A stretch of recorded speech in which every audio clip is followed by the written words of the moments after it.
Stay tuned. Your program will begin shortly.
Stay tuned. Your program will begin shortly.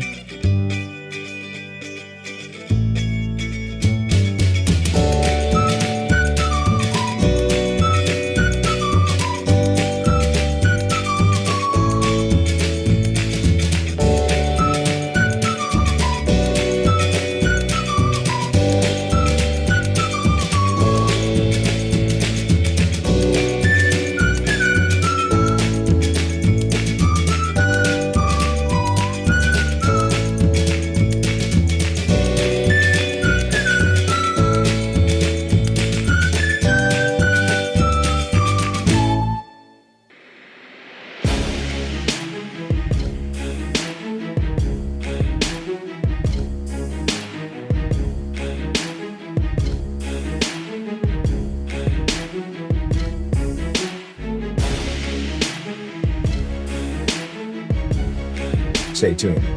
Your program will begin shortly.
Stay tuned.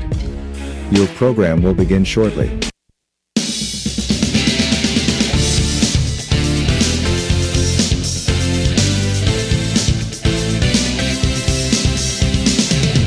Welcome everybody, it's Wednesday night. iValley Sports Online bringing you another edition of the Coaches Show, live stream from Bennigan's.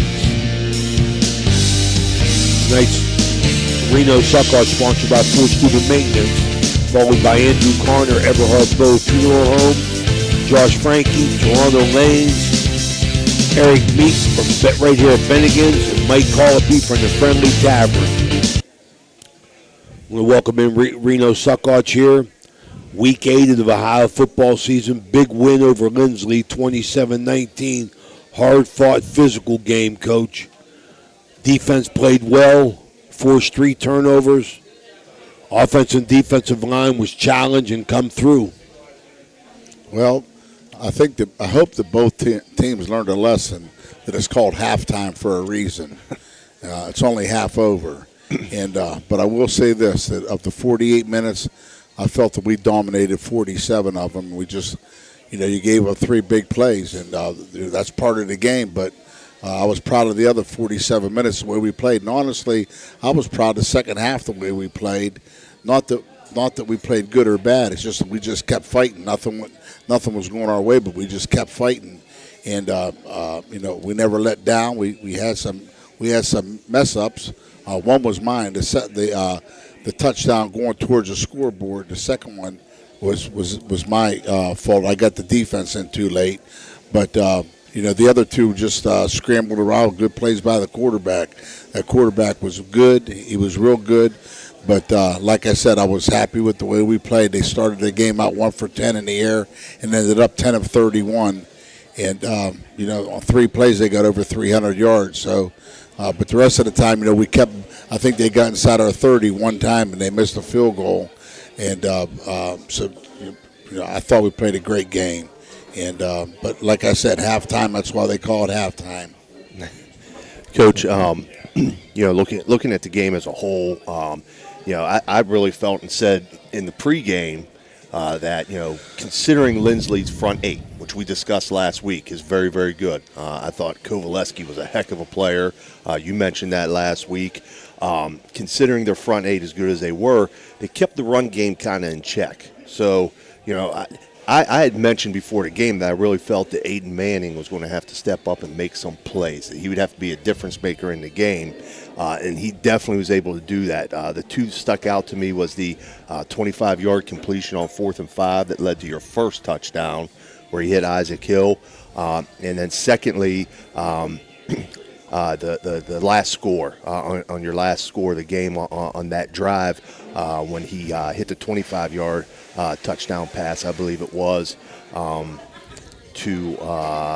Anthony Sewell. That's right, Yeah. 36 yards, Well, 36-yarder. You talk about the running game. I felt that our running game was good enough for what we needed. When you play in a game like that, you still have to run the ball. 2nd and 7 is better than 2nd and 10. Right. 3rd and 4 is better than 3rd and 8. So we were able to get ourselves in good situations on 3rd down, and we were 16 of 25 in the air.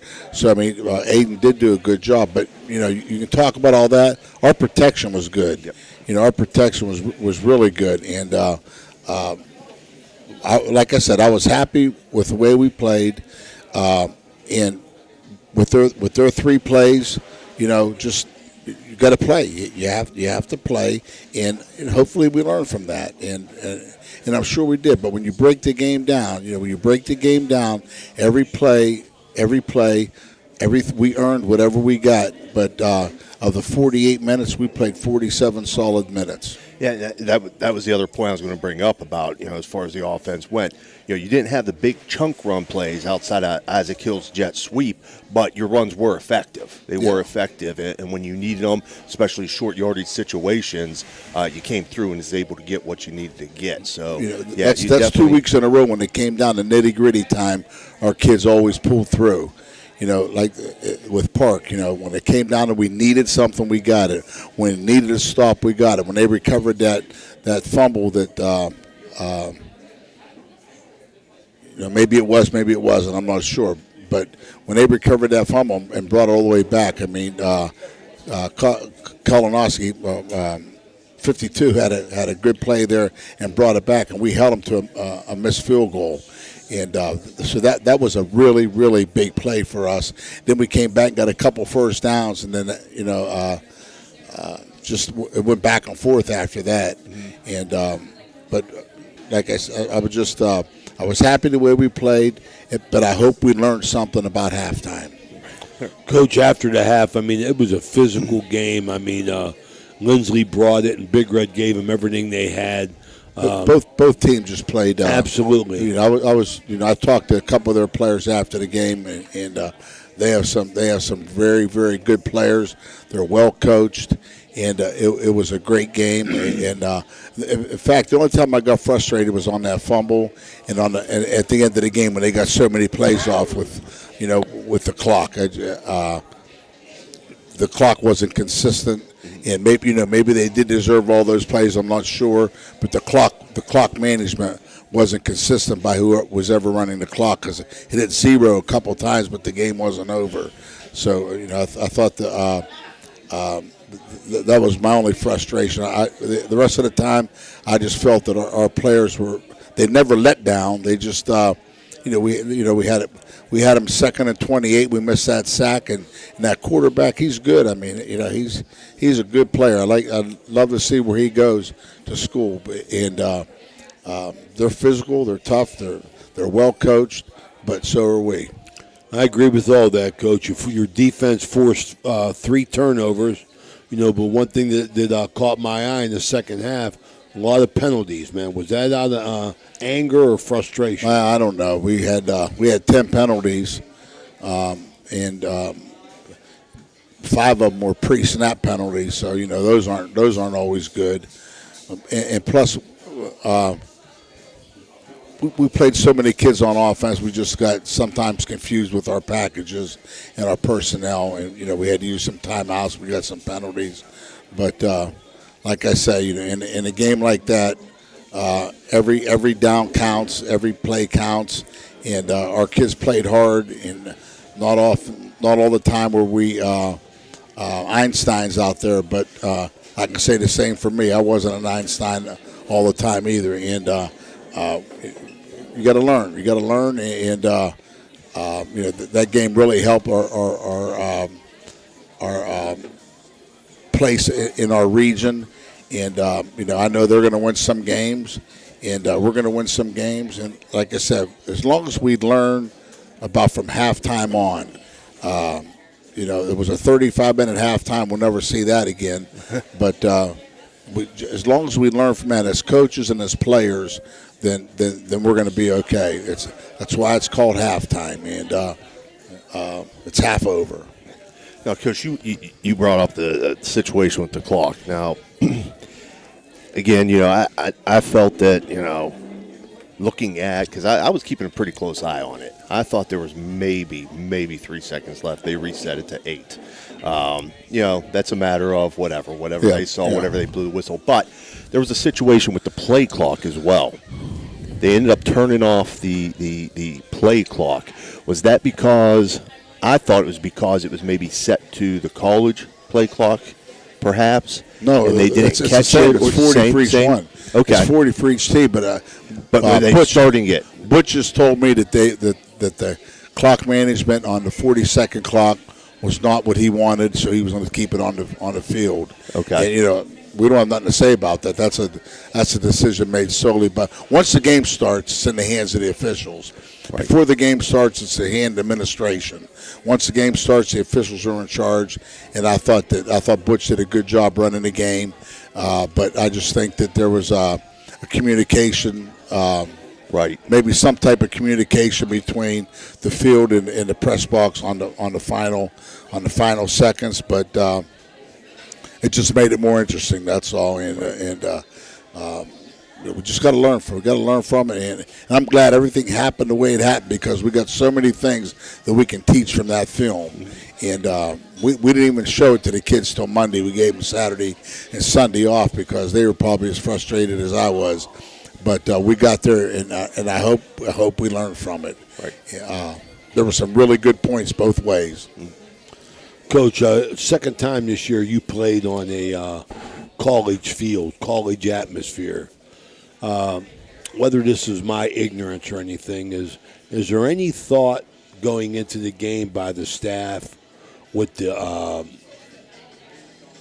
width of the goalpost and the hashes, No. being in closer? No, well, on most college fields, they have more than one hash. Like at Youngstown, they have a high school hash, they have a college hash. Okay, at Benson Stadium, they have a high school, college, and pro hash. But in college, on colleges, at West Liberty, they just had the college hash, so that's what we played. And so our offense was just like we're on the upright all the time. But we didn't mention the goalpost because I don't think that's something that we need to mention with the kickers, and it really didn't bother him. We had the one block; he kicked it kind of low, but he was accurate with those.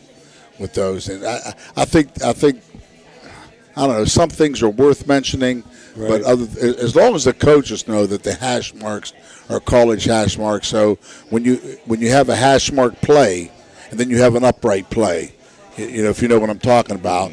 If the ball's on the upright, it's a little bit different what we're going to do than if the ball's way on the hash, because you got 17 to 30 yards between each hash in high school, but in college it's in 2.5 yards.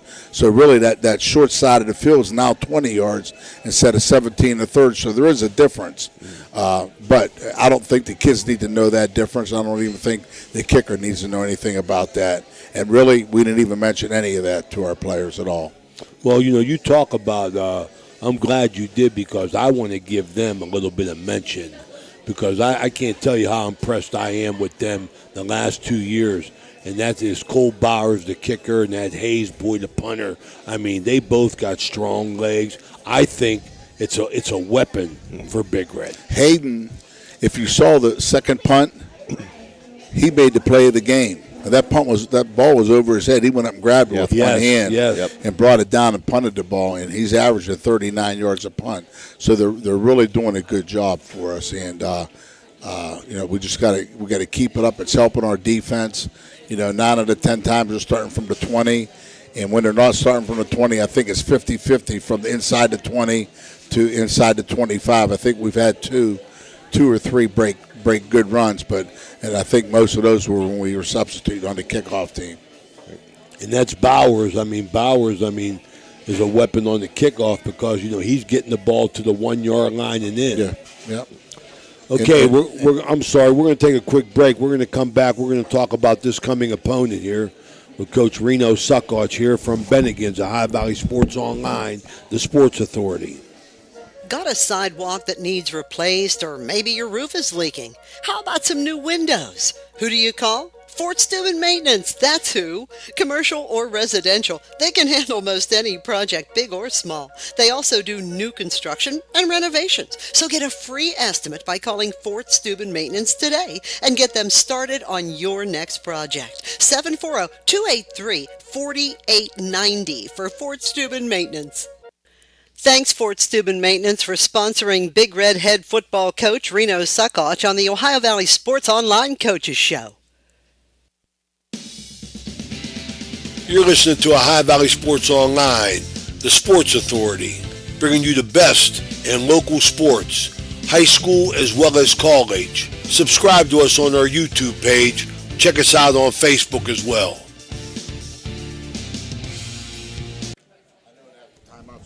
Okay, we're back here at Bennigan's, Ohio Valley Sports Online, Wednesday night, bringing you the Ohio Coaches Show. Talking to Reno Suckoch here of the 6-1 Big Red Week 8 coach. How's the health of the team? I know you got healthy last time we talked to you. Well, a little bit banged up, but we'll have everybody ready to go Friday night. I just thought that the physicality of the game Friday was beautiful. I mean, both teams went after it, and it's just I'm proud of both teams. I mean, both teams were hungry and played, and both teams have a game against some good teams this week. So I think they play Licking Valley, and we play Taylor Alderdice. And Taylor Alderdice has made some changes to their lineup. They have really good athletes, and with only one win, and I'm really surprised. Coach Jerry does a really good job there, but he's been beat up himself. He's had a few operations, and he's still recovering from a couple of them. But talking to him on the phone, they're ready to go. What can you tell us about Alderdice, Coach? Well, like I said, Coach has been there probably 30 years, and he just does a good job. I mean, they're a shotgun team. They never go under, but they have 2 or 3 quarterbacks that they use. I think 17 is probably the best all-around player on the field for them. And 16 is pretty good, but I think 17 is the player for them. They have 2 really good offensive tackles. Defensively, they're not quite as big as we've been playing, but their speed is really, really good. And they put 8 guys in the box, and they're man-to-man outside the box. Right, that was you mentioned 16 or 17 there. That has to be James, right? Terrell James, I think. I'm not sure. He was talked about very highly preseason for Alderdice. And That's also, 17 then, yes. Yeah, and then also a lineman, Braden Clark. You mentioned there are two linemen. I read quite a bit about him coming into the game. They're coming off a win last week, right? They beat Brashear last week. I think it was 24-8. Mm-hmm. So they're riding a little bit of momentum. They had a rough go of it early on, but riding some momentum in. Like I tell our players, the most important thing, there's so many more important things than winning and losing right now.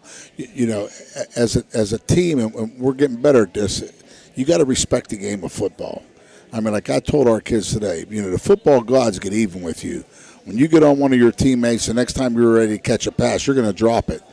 When you're pointing your finger at somebody else, you're going to get it pointed at you one of these times. So, being a great teammate is so important, and that's what we're trying to focus on right now. Just being a great teammate and quit pointing fingers, man. You got to. We're playing for us, not for me or you. We're playing for us, and so when Alderdice comes here, if you're thinking, they stink, they only won 1 game or 2 games. Well, you might win the game, but you might get your face smashed in as an individual.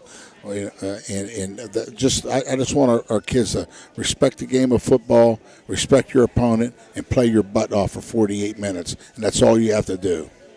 Right, absolutely.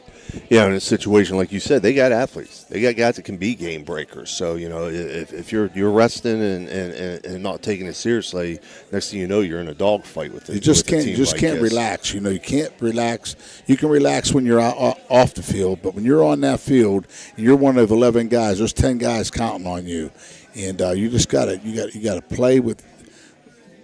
You got to play. You got to play and get to the next play. We have too many guys crying on the field about getting held and stuff like that. Everybody gets held once in a while. They're not going to call if they called every holding penalty, we would be there till Sunday morning. We wouldn't even get to see the Sunday games. So just call the holds that affect the play. Right. Offensive line coaches teach their guys to hold anyway. I'll admit it.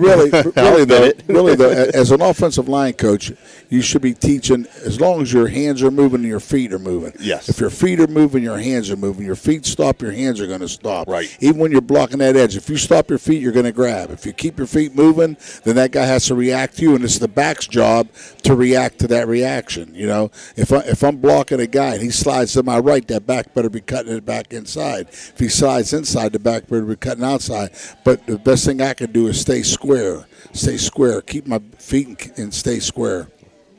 How's the practices been, Coach? Our practices are good. I mean, you have a couple kids that lollygag around, but and ruin it for everybody else. But on a whole, our guys are really focused in, and especially when your better players are the ones that are focused in. That's what I like to see. And right now, I think that our better players are focused in and ready to go. Coach, I know you're a 1 week at a time kind of guy, what have you, but we are in week 8. Yeah. Right now, you guys are sitting, I believe, at number 2 in Region 15. Yeah. This past week's win against Lindsley kind of distanced yourself from the 3 team, gave you some cushion in between there. It wasn't. It really wasn't Lindsley because we only get this Division 7 points for them. They could beat the Browns next week, and we still get Division 7 points. But if a Division 2 team outside the state beats a Division 20 team, we still get Division 2 points. Right. So, but the thing that helped us this week is our opponents. Our opponents had a great week. And, God rest his soul, Paul Furman always told me, he said, Reno, the last 3 weeks of the season, you're going to get 70% of your points. And it works out to be true. I mean, there's 90-some points out there for somebody. And, And like I told the players, we're going to make the playoffs, and our goal is to play 2 games at home, and that helps us. It helps our fans. It rewards the whole Big Red community. If we can just stay tight and keep winning and get those 2 home games, then it's just it's a great start to a playoff. Right. Like, are the kids talking about playoffs? So you just I hope put not. that. Put that out there. I just told them. I just told them. I said, we're not working to make the playoffs. We're working to get better every day.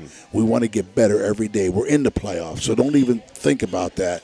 Get better every day, because our goal. And I told them straight. An average team of Big Red in the last 40 years is 10-2. The average team. So if you want to be average, win 10 games, lose 2. That's the average. We've won over 400. We lost 80. So we're 10-2, and so I hope our goals are more than that. And that's just how I feel. Do we want to be average? Do we want to be 10-2 like 40 other teams or 30 other teams, or do we want to be one of the better teams in the history of the school? I think that Aiden Manning, one thing I looked about him was, you talk about the protection, but boy, whenever he rolls left, he's really getting his shoulder square to the line of scrimmage, and he's throwing the ball. He missed a couple wide open guys for touchdowns, and you could tell that his technique-wise is getting so much better, and I think that's going to pay dividends down the line with your play-action pass. Well, I feel that he's getting better also, but for him to get better, the line has to get better, the backs have to get. Everybody's got to get better, and he's just one of 11 guys getting better on that offense. And what I'm really happy about offensively, and you can check this out when you do a game. We play 25 kids on offense. And that's a lot. We play 3 tailbacks and we play 4 fullbacks. We play 6 or 7 offensive linemen. We play 5 or 6 receivers, and that causes penalties sometimes because we're really not, But we got a lot of guys playing, and we only play like maybe 14 or 15. Maybe 16 at the most defensively, but we are creating depth, and we do have guys that can play defense that are playing defense right now, but they practice it every day. And, just like your son last year at camp practiced nose guard every day. If we needed him, he was ready to go, and but he never played. He was worried about, but he could play every position on offense, and that's what we're doing right now. Every kid on the offensive line knows 2 positions. But the ones that are best at multiple positions are the ones that we move. But at practice, like Kelly plays left tackle, left guard. Harper plays left tackle left guard only because he starts on defense. Both our centers play right guard also. Our right guard plays center. Our right tackle learns left tackle. Our backup tackle has to know both. And that's how we rotate, the whole day offensively. And I think it serves us well on Friday night. All right, Coach. Good to see you. Wish you the best of luck in this one. We'll be there Friday night. It's Ohio Valley Sports Online. Finishing up here with Coach Reno Suckoch of the Big Red 6-1, sponsored by Fort Steuben Maintenance. Thank you, Coach. I'm glad you're nice to me on the radio because you're the first one that rips me on Saturday morning when you give me a call. And Sunday, on Sunday when he calls me up, before we go to church, he tells me everything we did wrong, and then so when I go to church, I'm in a bad mood when I go. Nothing to church. Personal, brother. Nothing personal. As he says, it's not personal, but you blew about 4 calls, Rena. So, nothing personal. Thank you, man. All right, man. Thanks for coming. Thanks, all right, man. We're going to be right back with Coach Andrew Connor of the Indian Creek Redskins right after this break. Thank you. Thanks, Fort Steuben Maintenance, for sponsoring Big Red head football coach Reno Suckoch on the Ohio Valley Sports Online Coaches Show. Thanks, Everhard Bowe Funeral Home, for sponsoring Indian Creek head coach Andrew Connor on the Ohio Valley Sports Online Coaches Show. Everhart Bow Funeral Home, they believe you should take care of your loved ones while you still can. Pre-planning at Everhart Bow ensures that your family won't have to worry about the stress of final arrangements during this most difficult time. More importantly, they won't have to worry about how they'll pay for it. Visit Everhart Bow Funeral Home today and discover all the affordable options available. Everhart Bow Funeral Home, Wintersville, Richmond, and Burgolds. You're listening to Ohio Valley Sports Online, the Sports Authority, bringing you the best in local sports, high school as well as college. Subscribe to us on our YouTube page. Check us out on Facebook as well.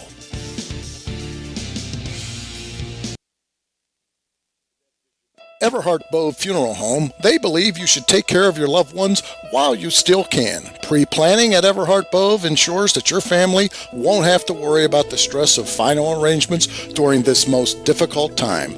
More importantly, they won't have to worry about how they'll pay for it. Visit Everhart Bow Funeral Home today and discover all the affordable options available. Everhart Bow Funeral Home, Wintersville, Richmond, and Burgolds. Got a sidewalk that needs replaced, or maybe your roof is leaking? How about some new windows? Who do you call? Fort Steuben Maintenance, that's who. Commercial or residential, they can handle most any project, big or small. They also do new construction and renovations. So get a free estimate by calling Fort Steuben Maintenance today and get them started on your next project. 740-283-4890 for Fort Steuben Maintenance. Got a sidewalk that needs replaced, or maybe Everhart Bow Funeral Home, they believe you should take care of your loved ones while you still can. Pre-planning at Everhart Bow ensures that your family won't have to worry about the stress of final arrangements during this most difficult time. More importantly, they won't have to worry about how they'll pay for it. Visit Everhart Bow Funeral Home today and discover all the affordable options available. Everhart Bow Funeral Home, Wintersville, Richmond, and Burgolds. Thanks, Everhart Bow Funeral Home, for sponsoring Indian Creek head coach Andrew Connor on the Ohio Valley Sports Online Coaches Show. Come and visit the Friendly Tavern on 213. Our little neighborhood bar is the perfect place to unwind and have a good time with friends and family. Here are some reasons why you should drop by. Fun and friendly staff. Our staff is always ready to welcome you with a smile and make sure you have a great time. Reasonable prices. We offer great food and drinks at prices that won't break the bank. Great food. Our commitment to using only fresh and high-quality ingredients means that every dish we serve is delicious and satisfying. Community feel. The Friendly Tavern is a place where everyone knows everyone. Come and be a part of our friendly community. Highly recommended by our customers, the Friendly Tavern is the perfect spot for a night out or a quick drink after work. Don't miss out on the fun. Drop by today. Are you looking for a fun and exciting way to spend time with your friends and family? Look no further than Toronto Lanes. Our state-of-the-art bowling alley is the perfect place to bowl a few games, enjoy some delicious food, and make memories that will last a lifetime. The staff is always friendly and helpful, and the lanes are always in great condition. Plus, the food is amazing. Whether you're a seasoned bowler or just looking for a fun night out, Toronto Lanes has everything you need. We offer leagues for all ages and skill levels, as well as open bowling and cosmic bowling on the weekends. The atmosphere is fun and welcoming, and the prices are unbeatable. So, what are you waiting for? Grab your friends and head to Toronto Lanes today. Toronto Lanes, where the fun never stops. Okay, we're back with Andrew Connor, my good buddy, sponsored by Everhart Bow Funeral Home and Indian Creek Redskins. Getting caught up with Andrew a little bit. Everything okay, Andrew? Everything is good. All right, man. I'm worried about it, man. I mean, I know David. I know David didn't call you and ask you how you was doing, so I thought I would, man. Andrew, when it rains, it pours, brother. Lost to a good Harrison Central team, 32-6. They're 5-2. They really had a big offensive showing on you, but as far as you go, I'm continued to be, I've told you this a couple times, I like this Gavin Pinnell, the sophomore. I mean, I really like what he does. Tell us a little bit about the game, Andrew. Well, I mean, we started off, the game. I thought we did a pretty good job defensively on their first drive. They took it down. It was a fourth down play. It was bang bang. It was, kid made a catch, in the corner of the end zone that, each side thought was a little different. Whether a catch or wasn't, but it was called a catch, and they got up 7-0 on us. That's how the end of the first quarter ended, 7-0. We had a goal line stand to get the ball back. It was still 7-0 in the second quarter. We just, we had a chance. We drove the ball down. Great drive. We get it down inside the 1 yard line. We can't punch it in. Then they get a big play right before the half on a blown coverage, and they end up going in 19-0 at halftime. And I don't want to sound like a person doesn't have his senses grounded in reality, but we had a couple chances there where that game could have been 7-7, could have been 13-7 us. I mean, Right. Just by listening to you. Just by a few things. I mean, we're talking inches away from things being totally different than it was. And, we went back and looked. I think in the first half we had, I think it was like 15 plays where we held them to 2 or less yards on defense. Offensively, like I said, those are all positive things. They are. Offensively, we rushed for 280 yards, during the game. And, we had another chance late in the third quarter, go down and score. We were inside the 10, couldn't finish the drive. So, again, it's the same thing, and I take full course responsibility for it. But, we're not as far away as the scores may be indicating. The kids' effort is there. We're playing hard. Offensively, again, 280 some yards rushing. Again, defensively, we made a lot of good plays. But again, we just couldn't make the play when we needed it. We needed a big spark. We had a couple of chances defensively for a couple of interceptions that we didn't convert on. Offensively, we had some plays and we had some guys, where we could have made a play and we didn't do it. But again, ultimately, I'm the boss, and there's no one that feels worse for the predicament we're in right now than I do. But again, I think our kids are fighting hard, and I think we gave another rival, our best shot. It just wasn't enough. Right. Now, you hit exactly on what I had written up here, that how close you were on several opportunities to score or make a big play, on an interception that probably would have been returned for a touchdown, and just little things like that. And I fully get what you're talking about. I mean, we're in the same situation where I'm at right now. Hey, we're racking up yardage offensively, and we're doing things well at times. But it's you have to put the ball in the end zone. You have to produce points, and that's kind of where you guys are still struggling a little bit at this point. It seems like just getting over that little hump of or mental block of hey, we're going to score here. I think what happens is sometimes I think when you are experiencing difficulties, like for us, I think when we're on defense, we give up a lot of big third downs, and I think sometimes instead of trying to make a play defensively, we're trying not to let them get a first down. So sometimes I think we play a little tentative in maybe the way we don't play on first and second down. Right. Because now we feel like we go get them. And I think on third down we just don't want to give up a big play, and then we do give up a big play. Right. And I think for us offensively, I think the field runs down for us somewhat, and it shrinks, and then we have a little harder time trying to score. We did really well from 20 to 20, and then it gets a little more condensed, and it gets a little tougher, and then it's a little tougher for us to get it in. And then we hurt ourselves with penalties. We had a lot of pre-snap penalties, before, even down on the 2 drives, we got 2 penalties that really hurt us. And again, if you're struggling offensively, the last thing you need on a drive is when you get down close, hurt yourself. Do something that really puts you in a bad situation. Anytime you can stay in front of the chains, it's better.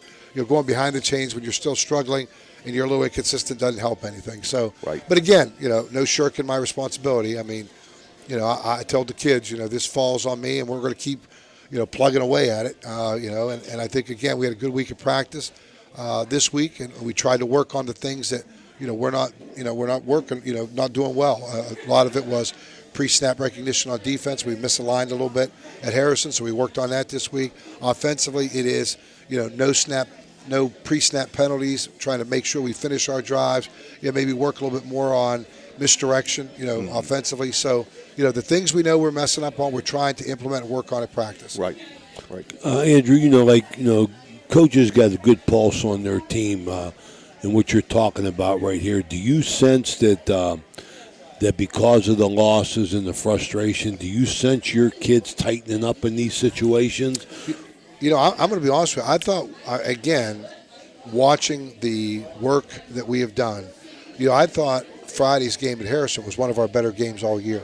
Outside of obviously our win against Cambridge, you know, I thought we really, really played well. I thought our enthusiasm was well. I think even people that went out to watch us play told me they thought, you know, Coach, this is one of your better games as a football team. Your team really, they battled, they played hard, but you can see when you go back and watch film, you know, we're close. I mean, it just, you know, we get no break. Like Stephen mentioned, you know, we pick that pass off, maybe we take it back for a touchdown. That's a big play. Right. You know what I mean? And, you know, it's not for lack of effort. Some of the things we're doing wrong, it's just they're mistakes the kids are making while trying. It's not stupid penalties. They're just plays that we're just messing up on because we're trying so hard. So I would say a little of it is, you know, obviously from me down to the, you know, to the Water Boys, we're all feeling a little pressure on. We want to win. I mean, everybody wants to win. I mean, and so it obviously does, you know, weigh at you. I mean, you want to win. I mean, that's the intention of why you go through what you go through. And I'm sure, you know, from, you know, me to the assistant to the kids, we all feel that stress of, man, what can we do? What, you know, what haven't we done? What can we do? And you go back and you examine yourself like I do, like on Friday nights. I can't sleep at night. I'm thinking about what could we have done? What could I have done to make sure that I'm trying to put my kids in the best possible situation to win? And, you know, obviously when you look back in retrospect, you can find a million things that you do wrong. If you're a conscientious person in charge, you're going to know that if you were, you know, if you didn't win, it's you. I mean, you know, and then you want to make sure that you are, you know, buffering the load from your coaches to your kids because, you know, you don't want to be the guy that throws somebody else under the bus. I think that's a, you know, cowardly way to lead. So, you know, obviously I'll take the hit for where we're at, and it's not for lack of me not sitting down and trying different things. You know, it's not we do the same thing and you hope for a different result. I mean, we're trying different things. You know, we thought we had a really good game plan defensively. We changed some things up, and I thought we did. We took away their horizontal game. They had a hard time running, you know, stretch S. They made an adjustment, which other coaching staffs do. They ran the ball more directly at us, and, you know, they caught us a little bit on what we were trying to do to stop them doing something. Offensively, we did a really good job, I thought, of mixing up our running plays, and Coach Hammock used some misdirection. That's what the, you know, Gavin Pinal scored on, a 42-yard run, misdirection, fake design, came back with him, and he, you know, kind of just almost walked into the end zone. So we're trying different things. It's not like we just go to practice and say, hey, you know, we're going to pound our head off the rock here. Yeah, I you're mean, not standing pat. Yeah, everybody's trying to do something, but you can only do what you can do, and that's part of where we're at right now. You can't just say, we'll put the West Coast offense in if you can't run the West Coast. Right. You can't say, we'll put, you know, 9 guys up on the line of scrimmage and then try to defend the pass. I mean, you have to do what you can do, and that's what we're trying to do at practice, you know, every week. Right. Now, I mean, week 8 of the season, everybody's a little banged up at this point. Overall, though, health of the team, how are you from a physical standpoint? I think, you know, for the most part, you know, we're kind of a little short on defensive linemen, offensive linemen. I think that's where most teams are today. That's where you really kind of get nicked up. Those guys, you know, beating the hell out of each other inside there. I mean, they're, you know, those guys are the, you know, I always say before, those are the men, man. I mean, those are the guys. I mean, if you're a defensive lineman or an offensive lineman, man, you know, your mama's got to be up in them stands thinking, you know, why me? Because those guys. But we're a little banged up in interior wise. But, you know, other than the normal nicks and bang ups you have, I mean, you know, we're back to a Buckeye 8 game this week. I mean, we played a rivalry game the last couple of weeks. I mean, you know, that stuff does, you know, wear on you, and we're not winning. So I mean, you know, the elephant in the room is the obvious one. I mean, you feel a lot better about yourself right now if you're winning football games. Right. Well, I think that's a dirty shame in the fact, but, you know, like, I know you're not looking for any pity or any sympathy. I mean, it's a job that we choose to do, even though it's a dirty one.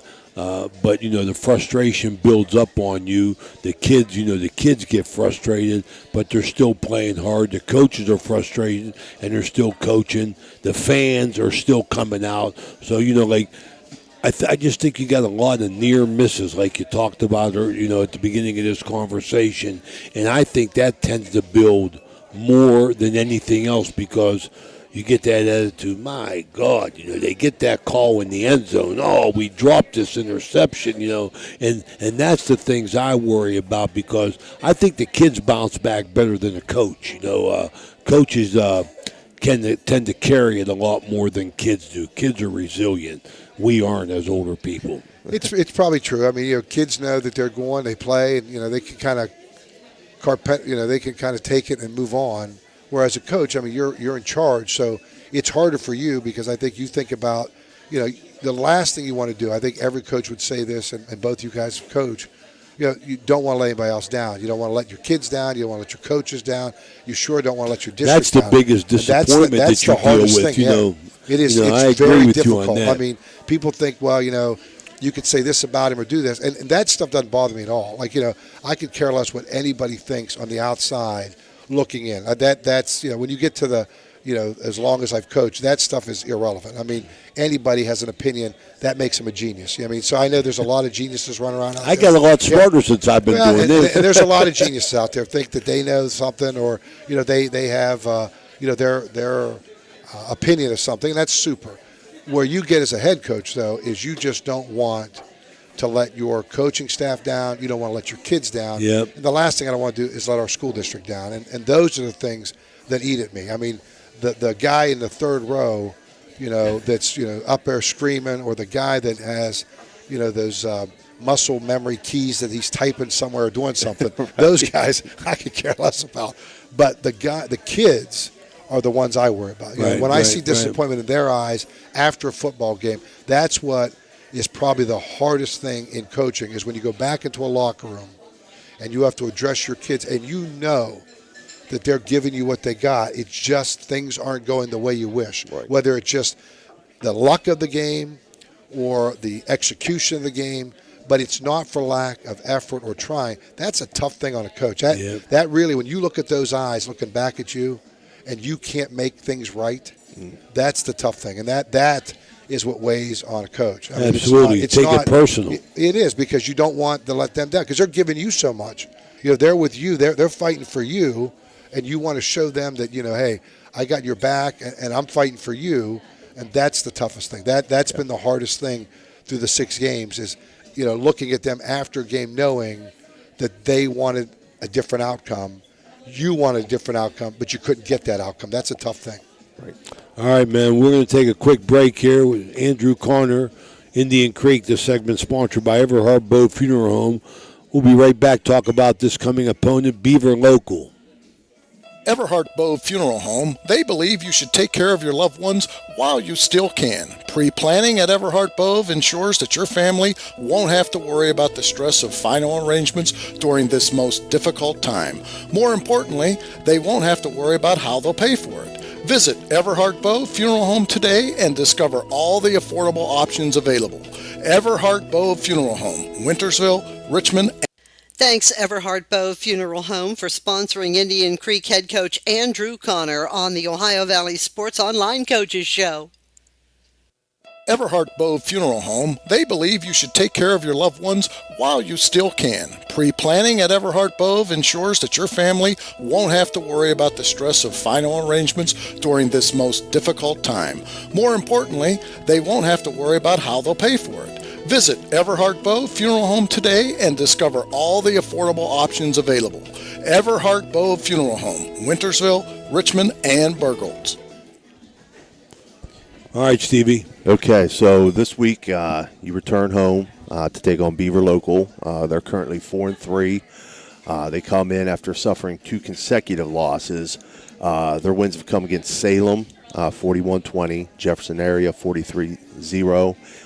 East Liverpool 55-13, and Union Local 53-26. Their losses were in Week 1 to Struthers 37-20, and the last 2 weeks, as I had mentioned, to Niles McKinley 49-14 and Hubbard 29-25.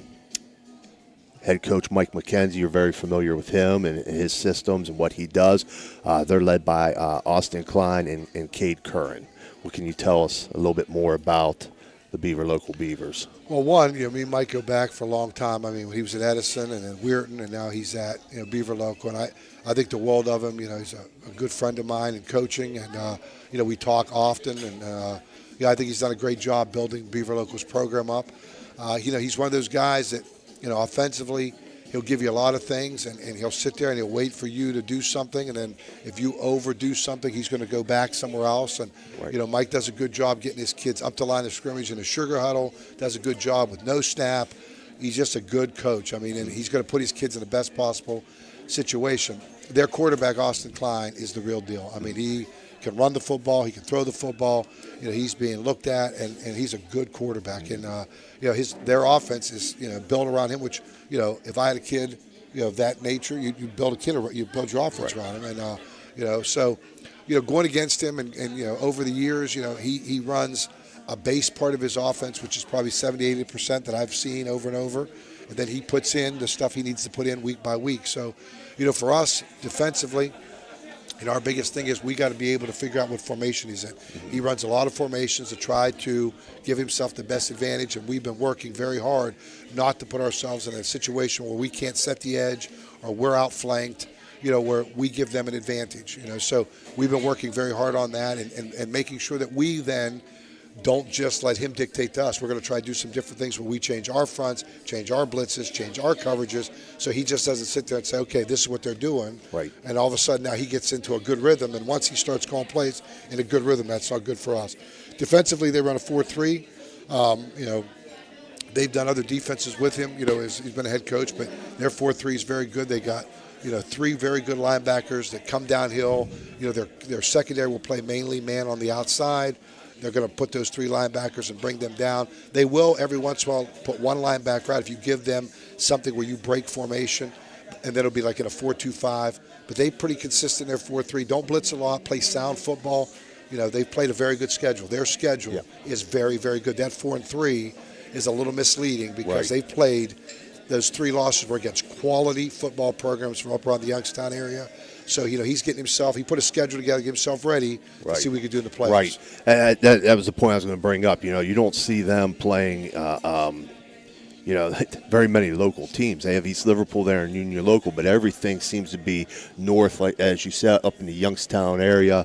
And yes, very good teams. I mean, year in, year out, Niles McKinley, Struthers, Hubbard, Hubbard, from within your region, you saw them in the playoffs, right? So that's a pretty killer schedule they played up to this point. He's got himself where he wants to be. He wants to take that next step. If you're going to take the next step in the playoffs, then you got to play a schedule, and he's played outside the area. He's played a really well schedule. So I think Mike does a good job. His staff's really good, got good kids, and it's going to be a battle for us. I mean, it's a Buckeye 8 League game. Right. Our kids, it's senior night for our seniors. Last time they're going to play a game at Kettlewell Memorial Stadium. And I always think that's a special moment for any senior to play in your stadium for the last time. You grew up there as a junior high kid. Maybe you were a water boy to junior high football to varsity football. We only have 6 seniors, but that's 6 kids that have, dedicated their life to something. And, again, we don't give enough credit, I think, society, when you look at football players and how much they give to their program. You play your last game, that's a special moment for not only you, but your family. I mean, those parents, that's a proud moment, man. They've done something that, our number starts with a bigger number. We're down to 6. That says something about you being able to survive 4 years of high school football. Absolutely. I agree with you totally, Andrew. I mean, in today's world, I mean, it is not easy to be a football player. You have got to give up a lot, I believe, in other sports that you don't have to give up a lot.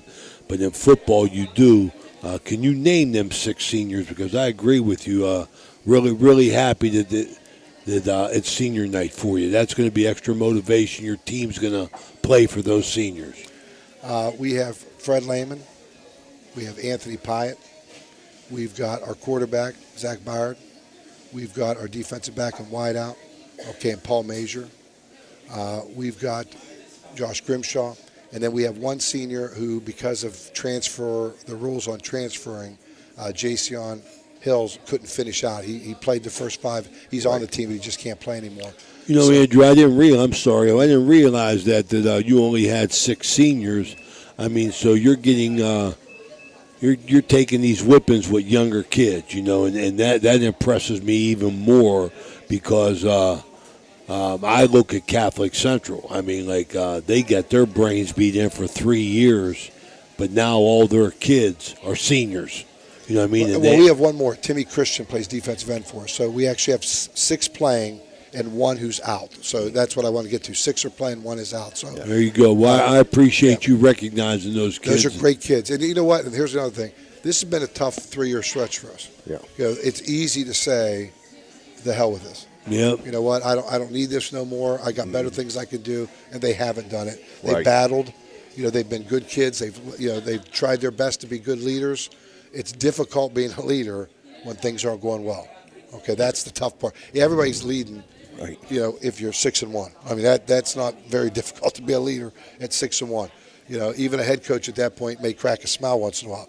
When you're 1-6, it's much more difficult. And so, you know, I appreciate those kids. They battled for me. They come to practice.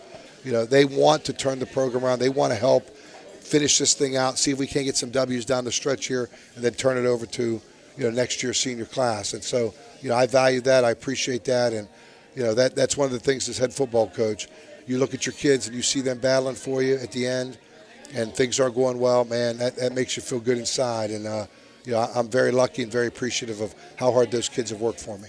Well, Andrew, I've said it before. I mean, you personally, I mean, I know I've told you I wanted to commend you before, you know, and I think it's your parents that raised you that way, but you have handled, and we appreciate it at High Valley Sports Online. You've been a total gentleman with us, you know, these last 3 years going through this miserable spell that you're enduring. I hope it, you know, doesn't make you any worse physically, but I was talking to your buddy at the West Virginia Coaches Show, that Mac McLean, and when we did the coach over there, I said, Coach, I said, I'm happy for you. I said, you got 26 seniors. I said, you know, you weathered the storm. I said, you know, at least you come out on the other side and you're having a little bit of success. And he told me, he goes, I saw it coming.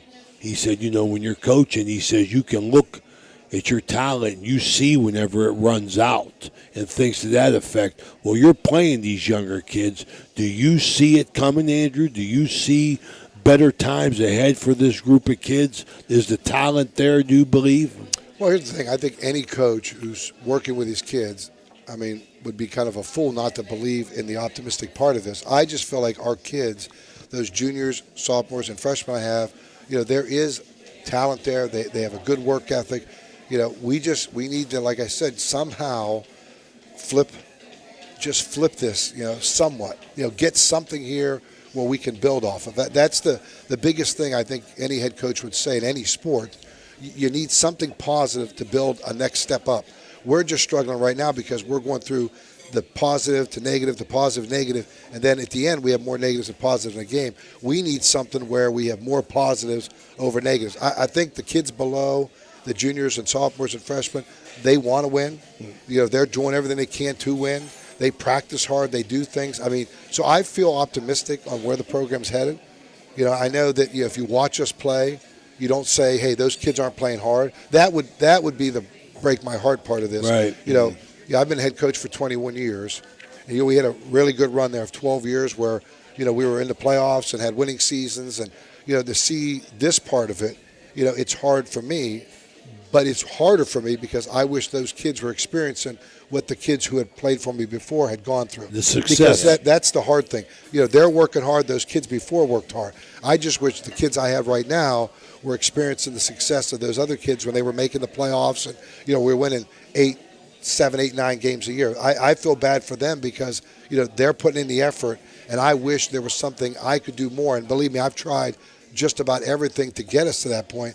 And it's frustrating to me because I want to help them attain what I know they're working towards, which is to win 7, 8, 9, 10 games in a season. Right. Yep. Well, I love your enthusiasm, Andrew. I really appreciate you coming by week after week and sharing your thoughts with us. I wish you well, buddy, man. Thanks, I mean, bud. take care of yourself. Thanks, bud. All right. It's Andrew Connor. Thanks, bud. Indian Creek High School section sponsored by Everhard Bow Funeral Home as Indian Creek takes on their host, Beaver Local this week, senior night, 7 o'clock in Kettlewell Stadium. We're going to be right back here with Josh Frankie from Toronto. Relax. Retire. It's the best thing in the world. Maybe I'll come here next year. You guys look at these stats. Exactly right, brother. Exactly right. Are you looking for a fun and exciting way to spend time with your friends and family? Look no further than Toronto Lanes. Our state-of-the-art bowling alley is the perfect place to bowl a few games, enjoy some delicious food, and make memories that will last a lifetime. The staff is always friendly and helpful, and the lanes are always in great condition. Plus, the food is amazing. Whether you're a seasoned bowler or just looking for a fun What's up, night Coach? out, Toronto Lanes has everything you need. We offer leagues for all ages and skill levels, as well as open bowling and cosmic bowling on the weekends. The atmosphere is fun and welcoming, and the prices are unbeatable. So, what are you waiting for? Grab your friends and head to Toronto Lanes today. Toronto Lanes, where the fun never stops.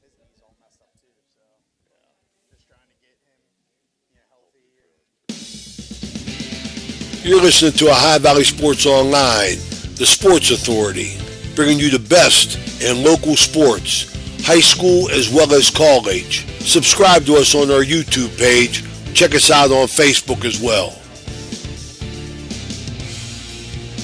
All right, we're back here at Bennigan's, Ohio Valley Sports Online, Ohio Coaches Show. Brought to you and sponsored by Bennigan's. This segment, Josh Frankie, head coach of Toronto Red Knights, sponsored by Toronto Lanes. Coach, 6-1, beat the brakes off of Buckeye Local, got scoring from everybody. But this Russ Dickinson, 4-0 as a starter, I'll tell you that. I mean, he missed a beat. I hate to say that because your man that got hurt was a stud, but Dickinson, he ain't dropped the ball a bit. No, and he's on pace to break the all-time passing record for a season. So I think he's, it's just a little bit over 400 yards he needs. So three regular season games left. You imagine that he has a good chance of getting that. So I mean, hey. I mean, his grandpa hasn't been bothering you, has he, Big Glenn? Big Glenny? He coming down trying to call plays now or anything like that? No. Listen, this is the happiest I think Toronto fans have been in 6 years. I haven't had any complaints from the stands. Oh, I'm sorry we even talked about it. Why did I say that? They're fickle up there in Toronto. You know that. I spent a lot of time in Toronto as a kid. My aunt and uncle lived on Federal Street. Yeah. And that's the only time. That's why I was one of the few guys from Steubenville that could go into the white front and not get punched in the face. So listen, you know what? The people of Toronto, very competitive people. I love Toronto, and Toronto made me who I am. You know what I mean? I'm probably not coaching football if I was raised anywhere outside of Toronto. Toronto made me that. I'm gonna tell you something. My freshman year at Steubenville Central, we ended up being the state champions. Yeah. And we had a super team. We had guys that end up not going to Central. Gary Burcone, who was a stud at Mingo for 2 years, but the toughest guy on the team who made everybody step back was Emmett Mosty from Toronto. And he was the chief, and he was a stud. So there's some tough dudes up here. I mean, my man Baber, Cernanskis. I mean, a lot of tough people up there. Well, I mean, we've been called river rats, and honestly, we look at that as a term of endearment. Like river rats are tough, ornery sons of guns to kill and get rid of, and I think that's kind of how we play football, and it's kind of the mentality of our kids. They may not be the biggest, but they are tough and they're ornery, and they're going to get after you and make your life living heck for 4 quarters. So, well, it's week 8, Coach. How's your health, man? I mean, you can't get nobody else hurt, Coach. I mean, come on. Well, you know you what? You got to start pulling people when you're up 2 touchdowns. You know what? I guess, once again, there's that river rat mentality, I guess, because at the beginning of the year I told you guys, like, if we get anybody injured, we didn't get any key guys injured, we might not have a good season. And we've gotten just about almost every key guy injured that you could think of. And again, we are still sitting at 6-1, and things are rolling. So I obviously we don't want to lose anybody else, but all of the kids that have stepped in for the kids that we have lost. Seth Thomas is a kid that I don't think is mentioned enough. 4-year letterman for us, 4-year starter on the offensive line, is starting middle linebacker for us for the last 3 years. He's just as big of an impactful loss as anybody else, and that's why Russ Dickinson's playing linebacker. And, Drake Bowsher, freshman, ends up taking over for Zeb at the other linebacker position, and he's done a phenomenal job. I think he's put himself in a position where you might start getting some schools calling about Drake Bowsher here in a year or two because he has all the potential in the world there. And then, you lose Silverthorne's Division I, prospect tackle, and we throw in a sophomore guard in his location, and we pop out one of our starting sophomore guard. We pop him out to tackle Heath Thomas, and then Chase Heckathorn's now starting guard, and we didn't expect him to be the starter towards the end of the season, and he's done nothing but great things this entire year too. And it's just, you hate to wish injuries on yourself, but one thing I will say is next year, we're going to have kids that we're going to be wet behind the ears that we're going to be starting next year. That now they're going to be starting with 5-6 games of experience under their belt, and again, we're in a position next year where we lose some guys, but we have a lot of guys with a lot of experience coming back. So, Coach, you're getting, and it's not one game. It's game after game. You are getting production from a lot of people. How'd that go down Buckeye Local? Because when I read in the paper, you had a bunch of people who scored touchdowns. Well, it's kind of funny you bring it up. We were talking at practice today, some of the coaches, and when Zeb Kinsey went down, and we were in our coaches meeting that week, I'd mentioned that, this isn't it's a bad thing. Let's face it, it's a bad thing for Zeb. It's a bad thing for the team. Zeb's a fantastic football player, probably arguably one of the best football players to come through the school. But when you're looking at the silver lining, I told our coaching staff that, this is going to force us offensively to have to get more creative and really open up the playbook and get imaginative and show a lot of different looks and even more motions and things like that. And, because you're taking away the quarterback run game. Not that Russ can't run. He can, but you don't want to risk getting him hurt. So you got to limit his runs. Right. And, that forces us to get more creative offensively. So I think, that's the silver lining of things is, like, how can we get everybody more involved now? Like, how can we take all of the carries that Zeb was going to get and distribute that out to even more people and spread it around even more, because that makes us very difficult to defend if you don't know who you're trying to stop. So, like you said, everyone contributed. Drake, Dom, Mason had two touchdowns. Nolan Dickinson had one. Cam Baker was getting some touches. Nathan Liddick, one of our tight ends, had a reception. JJ's boy. Yeah. Mikey Henry went in at quarterback, and we were able to get our third-string quarterback some varsity reps. And, then you had Patrick JJ McCune. Tells me you don't throw to his son enough. Listen, man, it's hard. Now, I will say, he's trying to stir things he is. Listen, Nathan Liddick is he's a kid that has worked extremely, extremely hard. Nathan's one of those kids that when we first got Nathan, it was kind of like, where are we going to put him? Because he didn't have the size of one of our linemen, but he didn't have the speed and agility as a skill player. And he's just one of those kids. It's hard to find a good spot for him. And his dad's on the school board. You better give him the ball. Well, listen. So I went to Nathan and I told Nathan, I'm like, listen, man, you need to either gain some weight or you need to get faster and quicker. And he chose the weight gain. And Nathan Liddick from last year to this year went out, lifted a ton, ate a ton. I don't even know how much JJ had to feed him, but Ended up gaining 40 pounds and got a lot stronger. He's one of the stronger kids on the team now. Really took weightlifting serious. And, you know, obviously we have Mason Marchbank at tight end, who's another kid getting Division I looks at tight end. But, hey, how can we use this other tight end? So his dad's on the school board.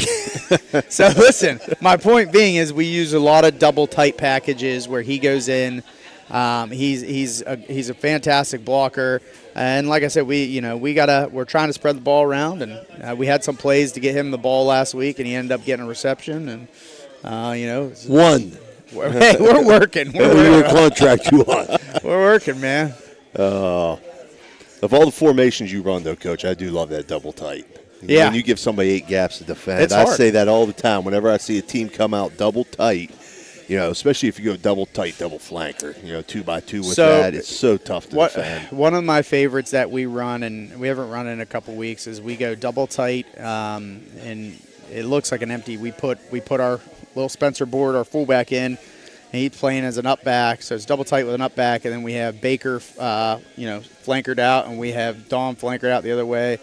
Allows us to kind of run some jet power, allows us to run some different counters out of that as well. And then, what I like a lot is you can manipulate the passing game. So you're in a 2x2 set, but as you motion that guy over, you now become a 3x1 set.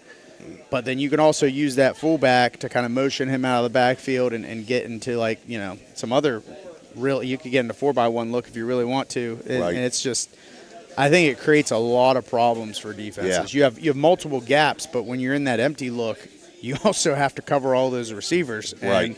it becomes hard. And listen, that's what our offense is all predicated on. It's how much can we make your defense move and adjust and change. We past 2 weeks now, we've implemented a lot of double motions where, we're motioning one guy and then we'll motion another guy. And, you can go from a 3x1 to flip it the complete other side and go to a 3x1 the opposite way. And it's, defensively, if your kids can't adjust to that and can't move to that, Right. and in reality, all we're doing is just running our base stuff off of it. Right. You know what I mean? Right. So it's not. It's really a very cheap addition for us, but it's a very expensive change and adjustment for the defense. So. Absolutely. I love it. I could sit here and talk offense for 2 hours, Coach. I really could. I know I hear we're you, limited. brother. I hear you. I know we're limited, though. We're going to take a quick break right now, and we'll be right back with Josh Frankie, talk about this week's opponent. You're going to Canton Valley, right? Going You're to on the Canton road. Valley, Yep. Are you looking for a fun and exciting way to spend time with your friends and family? Look no further than Toronto Lanes. Our state-of-the-art bowling alley is the perfect place to bowl a few games, enjoy some delicious food, and make memories that will last a lifetime. The staff is always friendly and helpful, and the lanes are always in great condition. Plus, the food is amazing. Whether you're a seasoned bowler or just looking for a fun night out, Toronto Lanes has everything you need. We offer leagues for all ages and skill levels, as well as open bowling and cosmic bowling on the weekends. The atmosphere is fun and welcoming, and the prices are unbeatable. So, what are you waiting for? Grab your friends and head to Toronto Lanes today. Toronto Lanes, where the fun never stops.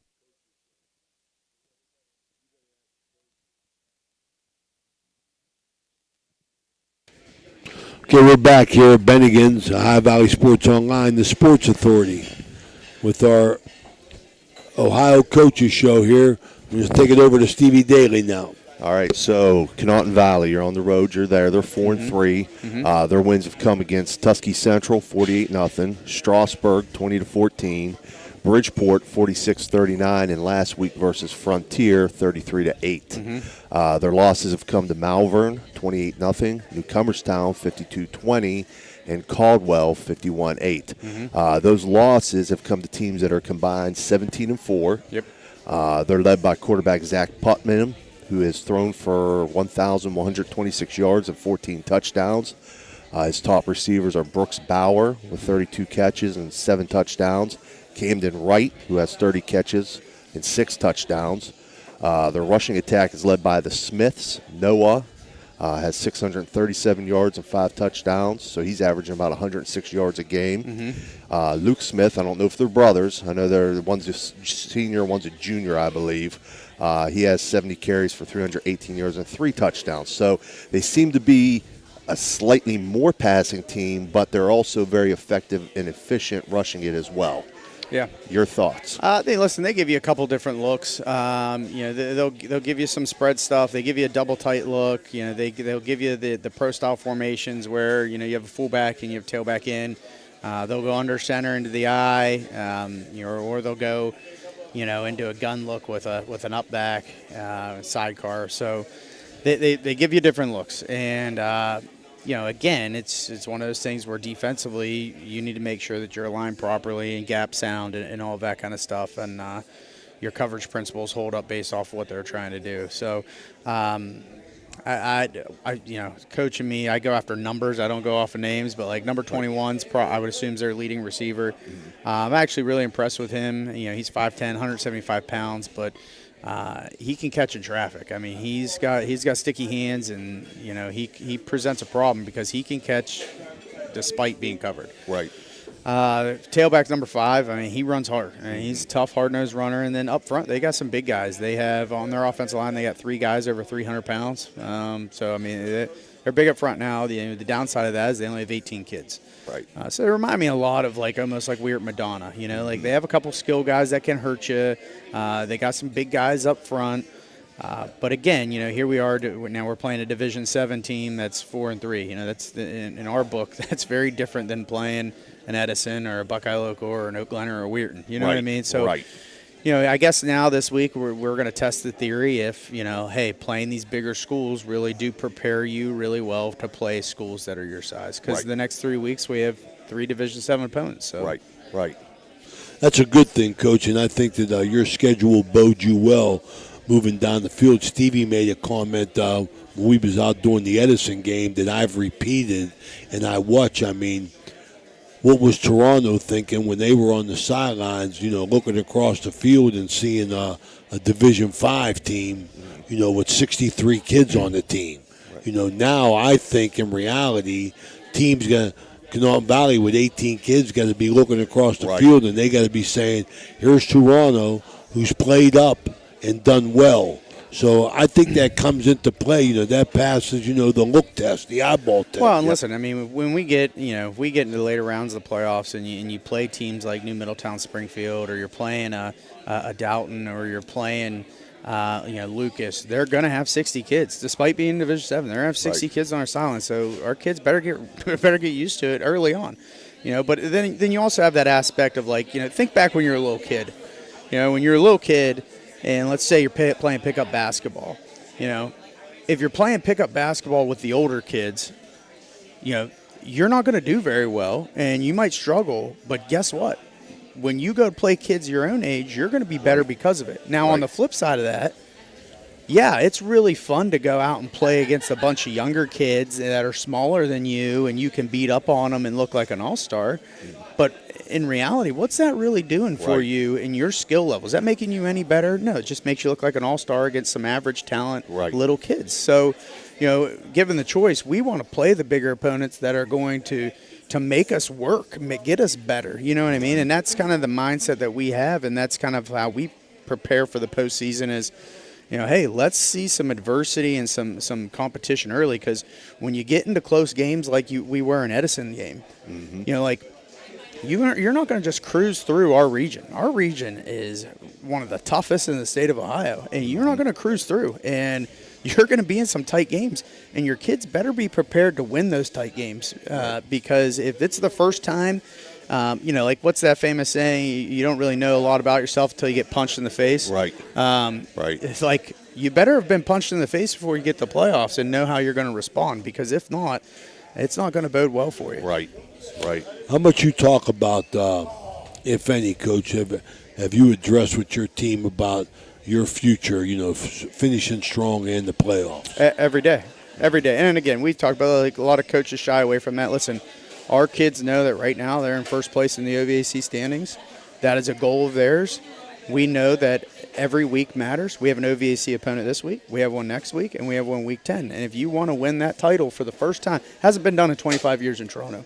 You want to be the first team in 25 years to win the OVAC title, you better finish strong. Yeah. Not only that, we have a top 4 seed on the line. Right. The way the points play out, if we win the next 3, we're in the top 4. Right. So our kids are constantly being preached to. It matters. Every game matters. You can't let one Sure slip. does. And we don't shy away from our goals. I'm a big, I also have my degree in communications, organizational communications. And one of the big things that they talk about as far as goal setting and communications is, you're more likely to achieve your goals if you write them down and you visit them on a daily basis. Mm-hmm. So what's the sense of having goals if you're going to shy away from talking about them? Right. No, let's talk about our goals. Let's talk about what you want to accomplish. And, listen, one of our goals was 10-0. Didn't happen. But the 2 other goals were, hey, we wanted to win an OVAC title and we want to make it the regional finals. And those 2 goals still are achievable. Right. That's why it's important every day to be practicing hard, showing up, doing the things you're required doing, not overlooking opponents. These are important things to get the job done. Yep. Have you talked to your team? Have you extended my concerns about that choice of music that they're playing before the game? Listen, or you just letting that roll? Let me tell you what. I walk into practice yesterday, actually, and I'm walking up to practice, and we have about 9 or 10 kids out on the field playing a pickup football game. And I walk in the locker room, and they're all listening to Michael Jackson Thriller. All right, okay, I'll go with that. And it's blaring, and they're all dancing in the locker room, and that's the culture we want. You know what I mean? Where here we are, we're down several starters, but we're on a 4-game winning streak. And you walk into practice, and it's like kids are enjoying being there. They like being there. The practice, the music, the music's blaring in practice, and But here's the thing: our kids enjoy being at practice. You know what I mean? And I think that's as a teacher, I know that if my kids don't want to be in the classroom, they're not going to learn. Right. They don't because they don't want to be there. It's the same thing with football. Right. If your kids don't want to be there in the first place, if they're looking forward to basketball or wrestling or track or baseball and they're ready for the season to be over, you've already lost them. Yeah. And so make it enjoyable for them to be there. Make it so where they enjoy playing football because the games are great. But what you're going to remember the most is those times after practice where you're just hanging out with the guys, you're enjoying yourself, you're having fun being together and being a team. And ultimately, those are the memories that you keep. And those are the memories that, I want these kids to have. I want them to look back and be like, you know what, man, football was the most fun I had in high school. Like playing football, being on that team, being at practices. And again, I know a lot of coaches that are very opposite of me, and they run their teams as like they're a military general, and that's just not our style at Toronto. And you know what?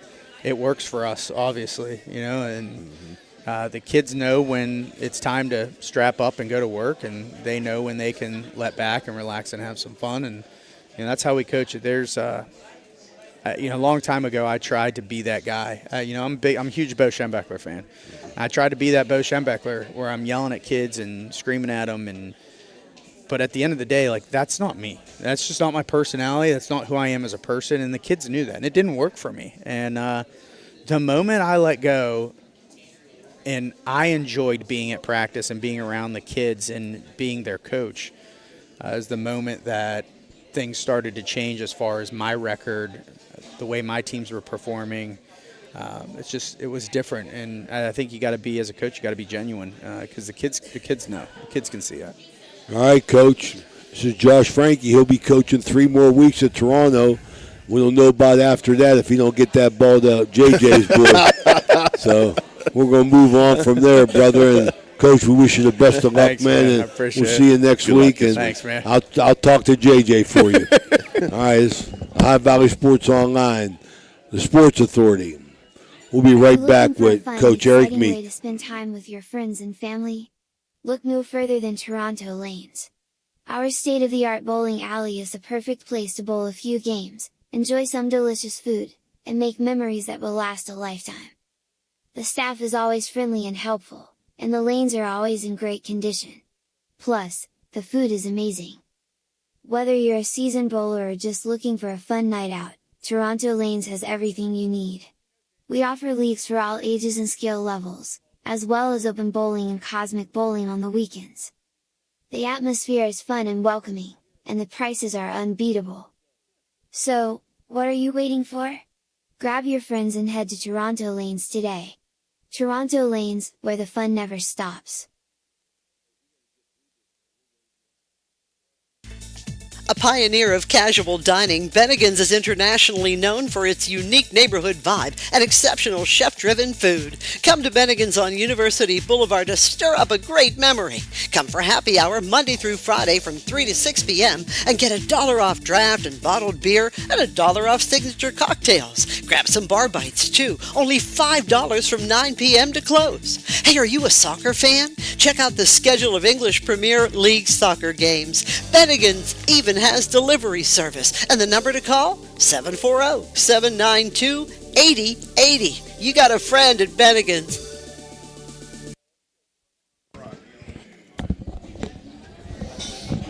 All right, we're back here at Bennigan's, High Valley Sports Online. It's Ray Suckarts along with Steve Daly, and Danny Vogel, being joined here by head coach Eric Meek of the Crusaders, 7-0, first time in a decade. Crusaders have gone into these waters, beat up Carrick pretty bad. Coach, I got one thing to say to you. Why didn't you get your quarterback out of the game? He's your juice, man. Tell me.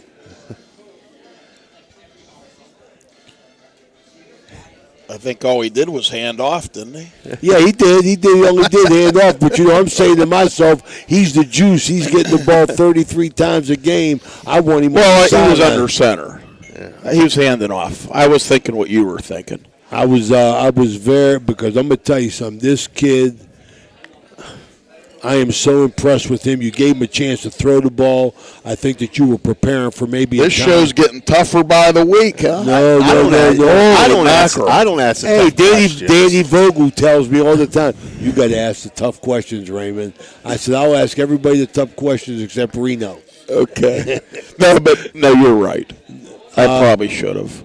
Oh, no. I'm not saying whether you should have or not. I'm just saying I thought maybe there was a reason why, because I know that kid ain't coming out. Yeah, we were. He don't want to come out. Actually, we were under center. I have a kid, Toby Ruciano, who's a senior. Number two. And Toby is heading to the Navy, and he has been playing with a bad shoulder, and this Friday he's going in for surgery.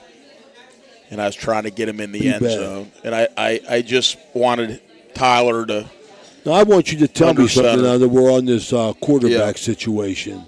Tell me the pronunciation of that freshman quarterback's name. Chihon. I would have never got it because I was practicing it. Chihon. Chihon. Yes, Chihon. Right. All right, Coach, talk about the game a little bit. He's going to put a phonetic spelling down there. So was my answer satisfactory to you? For what? The quarterback. He was under center? Yeah. I don't want to mess the hand up. Listen, my when I was with the Stampede, Raymond and I used to have some real good conversations, didn't we? Well, we had it rolling out there, man. We had the Stampede rolling, man. Yeah. I was 0-6. I got fired. So you don't remember that. Who fired you? The guy from Dayton. The only time I've been fired. I can't fired. remember his name. Kolakowski. That was a tough situation. I've been fired twice. Got fired as a teenager mowing grass, and the Stampede fired me. Steubenville Stampede, man. Made a lot of money on that. Right. Danny Vogel never paid coming in parking. But Coach, you played Carrick. I mean, they weren't a big challenge for you. And I know Alenta had a chance to throw the football, and he threw a tight spiral. He was spinning, and it looked good. Well, we were trying, obviously, to get our passing game going. Absolutely. Said that. Because and he did a pretty good job. Early in the year, we threw the ball well. Monroe Central in our scrimmage. We threw the ball real well. He was 8 for 8 in the game this year as well. Strasburg, game 2. Wellsville, we threw the ball well. Then we hit game 3, and we didn't really need to throw based on what they were doing defensively. And game 4 was the same. Then game 5, we threw some picks. But that team, that Fairport Harbor team, like I said, they had 10 picks in 2 weeks against us in Cuyahoga Heights. And then game 6 in the rain against Madonna, we grinded it out in the rain against a good team. So we wanted to throw the ball, and we did. And then we got the big lead, and obviously, I'm not going to be throwing the ball on people with a lead. I've never been like that. So, the only thing, like I said, we were trying to do is we were trying to get our Toby, who's going to be heading to surgery Friday. Well, we wish him well. You make sure you pass that on to him. And he's going to the Navy, so we're very proud of him. Good. Also. Coach, defensively, you got your 3rd shutout of the season, 2nd in a row. You held Carrick's offense to just 74 yards total. Peyton Roush had 3 of your 4 sacks that night. I like that kid. I like him. Good player. Peyton, we go good on good. We go good on good in practice. Offense like tomorrow, half line. Right. So he's on the offensive right side. So when we go the offensive left side, we put him at defensive tackle. And I tell you what, the guys, Brendan Grimm, Don Mascio, they get a real workout. Right. And he's hard to block. Yeah. And Peyton's done a wonderful job. In fact, last night I was leaving my daughter's volleyball game, and I was heading back to Toronto home, and I had 106.3 The River on. It was a Ryan Day show, and they went to like a little segment, a high school wrap-up, and they actually mentioned Peyton's name as those sacks. Oh, well, nice. And, so, he's done a great – but Brendan Grimm, Noah Huff, Johnny Kostecki, all those guys. Really, the two, Johnny's more of a bench press type kid. But, when you get Peyton and Brendan Grimm and Noah Huff coming off the edge, and then our linebackers, Braden Rouch and Tyler Iolenta, they can get a really good pressure. Yep. And it seemed like you were able to do that. I know we talked last week a little bit. Carrick had some athletes and what have you, but obviously your defense did a great job containing all that and shutting that down and playing solid defense for you. Now, before we go on to this week, I don't want to get there yet. Right now at this point, now I don't know, coaches handle this differently and what have you, but we are entering into week 8, sitting in pretty good position within the region. You're sitting at number 9 right now, I believe it is, just outside the top 8. Do you talk to the kids about that, or is it just sort of let's handle it week by week? I just told them that it's nice to have kind of clinched. Last year we didn't clinch until the scores rolled in on week 10 Friday night, so that's good. We're proud. We're 7-0, but all we want to do is get better, and to get better, all of our focus is on Bridgeport, obviously. Right. Coach, you're on a roll. Will you, be talking to your kids about postseason play as of now? That's that's why I just sort of asked him. Oh, Coach. Did you? I was texting. Listen, he's on top of it over there. See, I won't criticize you like you opened the show tonight with me. Hey, I said it on 0-7. I said it on the air. I said it on the air. Okay, Saturday night at the game. I said, first question I'm asking Coach Meek on Wednesday is, why is the juice in the game? Okay. Well, but that's okay. So what? I mean, do I got to answer the question again? Yeah, go ahead, answer it, please. We're taking it day by day, but it is nice to be in this early. I agree with that. That's why I thought that might be a conversation piece. We've asked every coach tonight about it. And do you do anything special preparing for the playoffs? I mean, now. You mean like schematically? Yes, no, game-wise.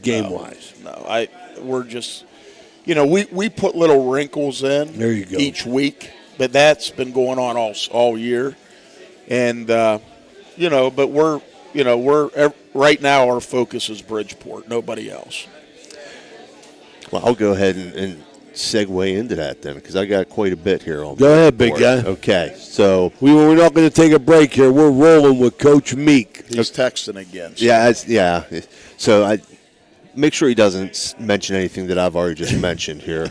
So anyway, this week you're home versus Bridgeport. They come in at 3-4. Their wins have come against Frontier 27-25, East Palestine 32-25, and last week versus Bellsville 49-39, which I'll get to in a second.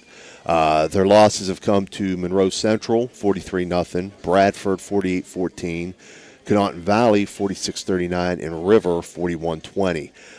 The teams that they have lost to all have winning records. Last week's win came over a 5-2 Bellsville team. They were behind 21-7 at one point in that game.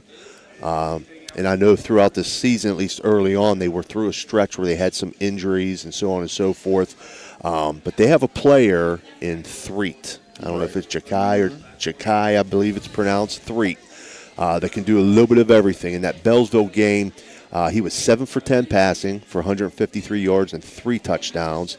He also ran for 81 yards and a touchdown and caught a 29-yard touchdown. Michael Marshall ran for 140 yards and 2 touchdowns on just 4 carries. Avery Jackson had 2 TD receptions. So they've shown big play capability. They've shown that they can score points very, very quickly, as they did in that game against Bellsville.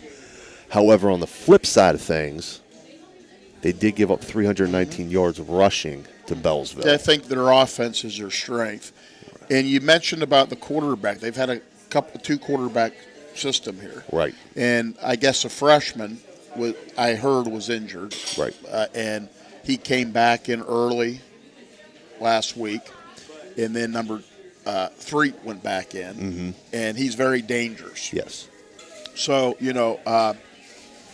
we got to be ready for both quarterbacks. And when the freshman's in, we got to worry about the other kid at other places. And then they have the number 18, who's a really good receiver. Right. With good size. And so they have scored points.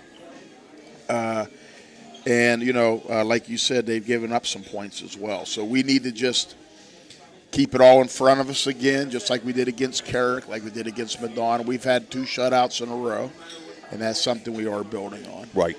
And it kind of plays into your strength as a team, however, with the amount of rushing yardage they gave up against Bellsville. Yes. Maybe back to a little ground and pound this week. Not giving anything. That's going to keep that offense off the field. So now you don't have to defend all these guys. Well, when they do the up-tempo, I told the kids today, Coach Kostecki and I, when they do the up-tempo offensively, if we can shut them down, that clock isn't going to go quite. That might give us more opportunity to control the clock. Right. So we want to be able to so that goes back to our discussion last week. Time of possession is definitely a key factor in football at no matter what level you're playing. It's great to hold on to the football. Right. Raymond? Oh, no, I'm good. I'm going to sit over here. Coach Meek's mad at me. I ain't going to say nothing, man. I'm going to let it roll. You have no questions on Bridgeport? No, I don't. Is that Bridgeport, Ohio, or Bridgeport, No, that's West Bridgeport, Virginia? Ohio. Yeah. That's Bridgeport, Ohio. Yes, the Bulldogs. I think Central played them, had them on the schedule. What was the year? Was that you that played them, Stevie? They had them 2 good running backs. No, that was before. That was like in. Who were them? That was 2007 or 8. 10 or 11. Was it that late? Yeah, I was coaching at Toronto. My first year. What was their name? The Smelly Brothers. Man, they were good. Yes, they were a good football team, and it's John Havlicek's school. So we're going to take a quick break. We're going to come right back and finish up with Coach Meeks.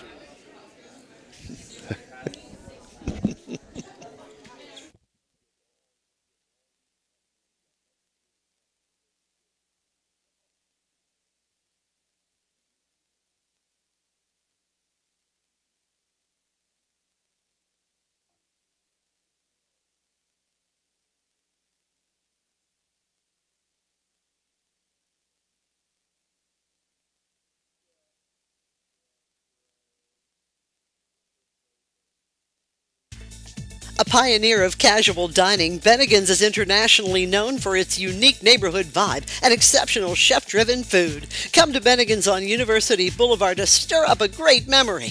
Come for happy hour Monday through Friday from 3 to 6 p.m. and get $1 off draft and bottled beer and $1 off signature cocktails. Grab some bar bites too, only $5 from 9 p.m. to close. Hey, are you a soccer fan? Check out the schedule of English Premier League soccer games.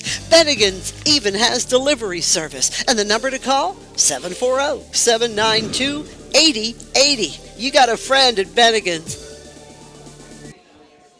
All right, we're back with Coach Eric Meek of the 7-0 Crusaders. Coach, you're going into uncharted waters. You know, your team's playing hard. I'm really impressed with the offensive and defensive line. Any closing comments moving forward, Coach? Oh, no, just we want to really – we always say that when you hit the month of October, you want to play your best football, and here we are. And fortunately, we have not tasted defeat yet, and I don't think a lot of people thought that would be the case, back in August or July. But, we're very excited, but we're not satisfied. We want to keep getting better every single day. Today was an individual group special teams day. Yesterday was a mental day, and then we got out on the field and had a real intense hour. And tomorrow is going to be mostly all team. It's going to be pretty physical. So, we just want to finish the week strong, and we want to it's our seniors' last regular season game at Harding Stadium. Yep. We have not lost, obviously, this year at Harding Stadium, and we want to finish our regular season on a perfect note. Well, we talked to Coach Colopy about Coach Connor, senior night at Indian Creek. He got 6 seniors. That you want to send your seniors out, but your seniors.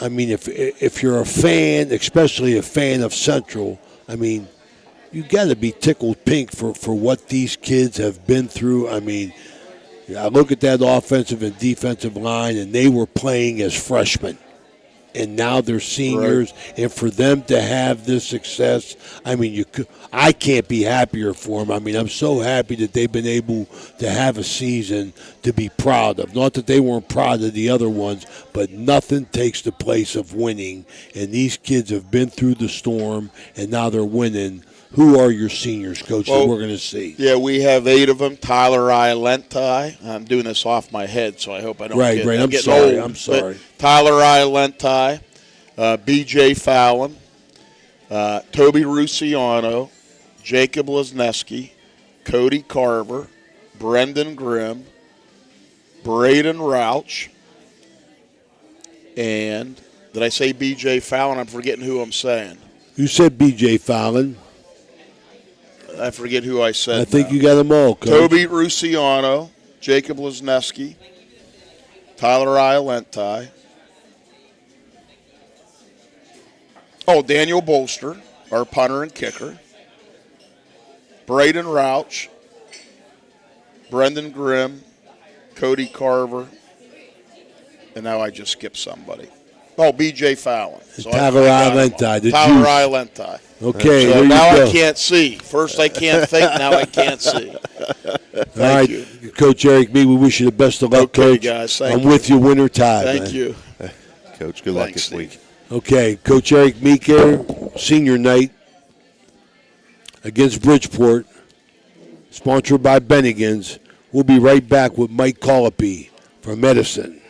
Come and visit the Friendly Tavern on 213. Our little neighborhood bar is the perfect place to unwind and have a good time with friends and family. Here are some reasons why you should drop by. Fun and friendly staff. Our staff is always ready to welcome you with a smile and make sure you have a great time. Reasonable prices. We offer great food and drinks at prices that won't break the bank. Great food. Our commitment to using only fresh and high-quality ingredients means that every dish we serve is delicious and satisfying. Community feel. The Friendly Tavern is a place where everyone knows everyone. Come and be a part of our friendly community. Highly recommended by our customers, the Friendly Tavern is the perfect spot for a night out or a quick drink after work. Don't miss out on the fun. Drop by today.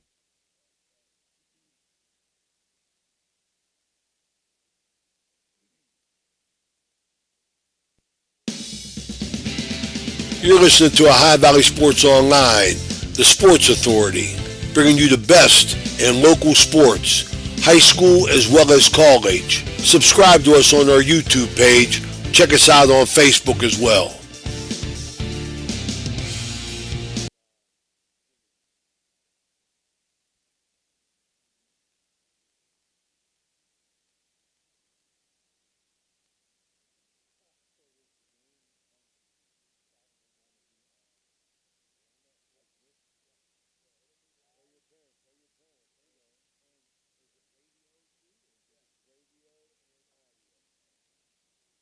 Come and visit the Friendly Tavern on 213. Our little neighborhood bar is the perfect place to unwind and have a good time with friends and family. Here are some reasons why you should drop by. Fun and friendly staff. Our staff is always ready to welcome you with a smile and make sure you have a great time. Reasonable prices. We offer great food and drinks at prices that won't break the bank. Great food. Our commitment to using only fresh and high-quality ingredients means that every dish we serve is delicious and satisfying. Community feel. The Friendly Tavern is a place where everyone knows everyone. Come and be a part of our friendly community. Highly recommended by our customers, the Friendly Tavern is the perfect spot for a night out or a quick drink after work. Don't miss out on the fun. Drop by today. All right, we're back here at Bennigan's at Ohio Valley Sports Online. It's Ray Suckarch along with Danny Vogel and Coach Steve Daly. We're joined by head coach of the Edison Wildcats, Mike Colopy, sponsored by Friendly Tavern. Coach, you're 5-2, lost 2 in a row. How's things out on the farm, brother? Obviously, we, losing is unacceptable, but it is what it is. It is what it is. I thought our kids played really hard. I thought we played with a purpose last Friday. The game came down to basically they made a couple more plays than we did. It wasn't for lack of effort. We had guys that were, selling out the whole game. Just as in the end of every week, we came in and watched the film, figured out what we did well, what we need to improve upon.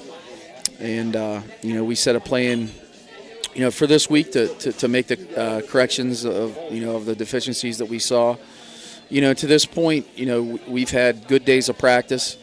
I think we've, our focus has been good. I think that our attention to detail, today was, we had about a 15 or 20-minute period where I think it wasn't up to our expectations, but, I think we're practicing with a purpose. I think we're taking, pride in our performance and practice. We're getting to the time of year, like I had to talk to some of our scout guys today, like, you're not just there, to hold a position. You're there to, to do your job, and if that's what your job is this year, then you got to do it the best that you can. So we're just, hopefully build off the positives and correct all the mistakes and move forward. Physical game, Coach. I mean, you already seem to be pretty even at halftime, and you get beat on a walk-off field goal. Seems like maybe they just made one more play than you did. Yes, and there's some things you can look back as a coach and. That you think maybe you could have done differently. Obviously, we chose to go for it on 4th down instead of kick the field goal. And it was no disrespect towards our holder, our snapper, or our kicker. At that point, I just felt like that was something that we needed to do. It didn't work out. You can look back and you can say that and this and the other things. And, I did have some kids at the end of the, after the game, tell me, Coach, I'm sorry. If I would have did this, I think we would have been okay or we would have won. And, I don't know. Maybe it's just me, but I feel like there's, there's 100 and some plays in a game. Right. And, if you say one play costs you the game, then that's taking the significance away from all the other ones.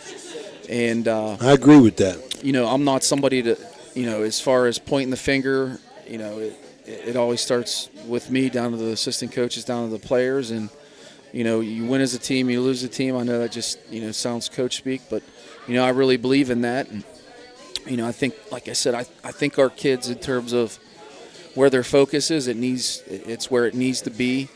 I was talking to Coach Fogel, yesterday, and Coach AP, it's winning is very hard, and we've been blessed the last 3 years, where we've been on the right side of the contest more times than we have not.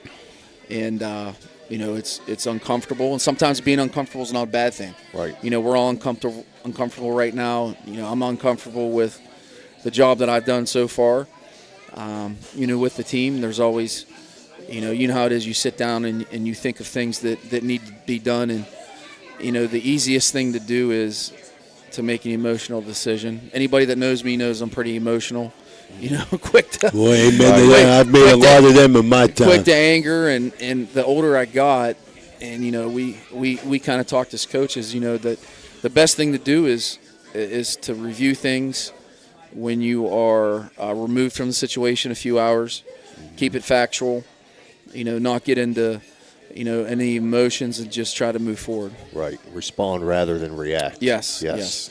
But Coach, you have to be.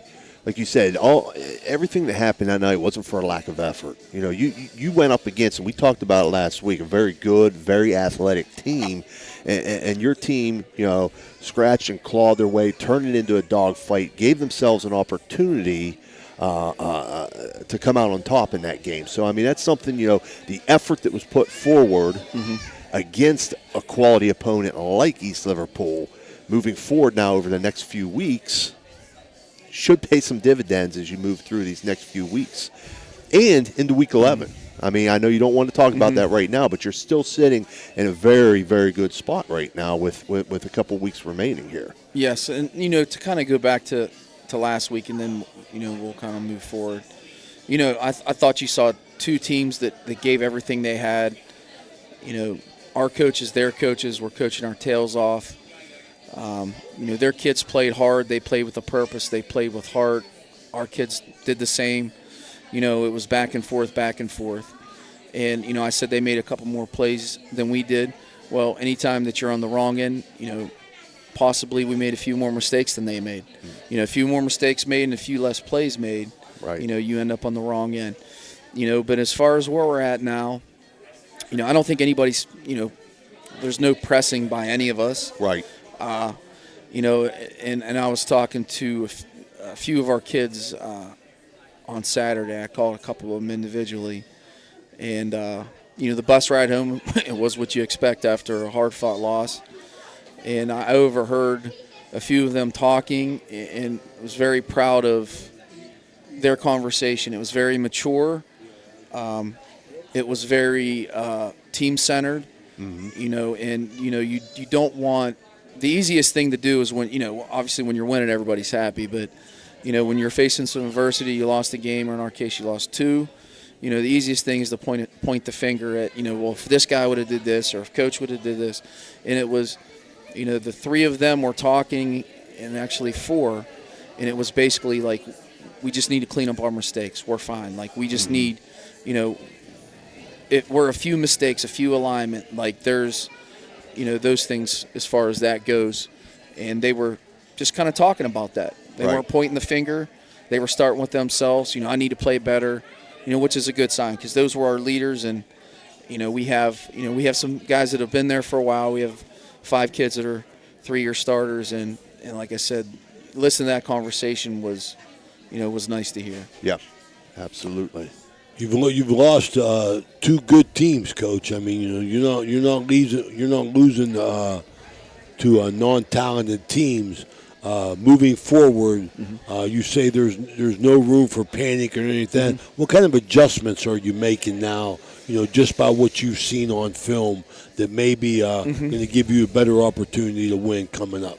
Well, one of the first things that we addressed as coaches was we felt situational football. We were kind of lacking in that area. So you can, there's, not to use baseball, but there's tons of baseball coaches that can see someone not doing what they're supposed to do as a pitcher, as a hitter, but can you correct them?